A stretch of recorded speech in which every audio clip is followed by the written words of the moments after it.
పిఠాపురం నియోజకవర్గం ఎమ్మెల్యే అభ్యర్థిగా తాను పోటీ చేయడం జరుగుతుందని జై భీమ్ రావు భారత్ పార్టీ కాకినాడ జిల్లా అధ్యక్షులు జగ్గరావు మల్లికార్జున తెలిపారు. శుక్రవారం కాకినాడలో తమ పార్టీ కార్యాలయంలో ఏర్పాటు చేసిన మీడియా సమావేశంలో ఆయన మాట్లాడారు. ఈ మీడియా సమావేశంలో జై భీమ్ రావు భారత్ పార్టీ నాయకులు హరీష్, మూర్తి తదితరులు పాల్గొన్నారు.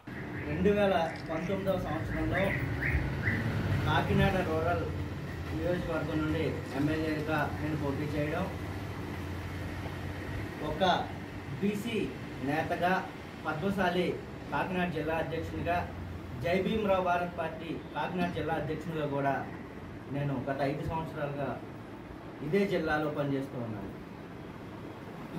పిఠాపురం నియోజకవర్గంలో గొల్లప్రోలు మండలం చెందుర్తి గ్రామంలో పుట్టిన నేను పిఠాపురంలోనే ఆర్ఆర్బిహెచ్ఎస్ స్కూల్లో, కాలేజీలో కూడా నేను చదువుకుని ఉన్నాను. కాబట్టి ఈరోజు నేను పిఠాపురం నియోజకవర్గం నుండి ఎమ్మెల్యేగా పోటీ చేయడానికి సిద్ధంగా ఉన్నానని మీడియా ముఖ్యంగా తెలియజేస్తాను.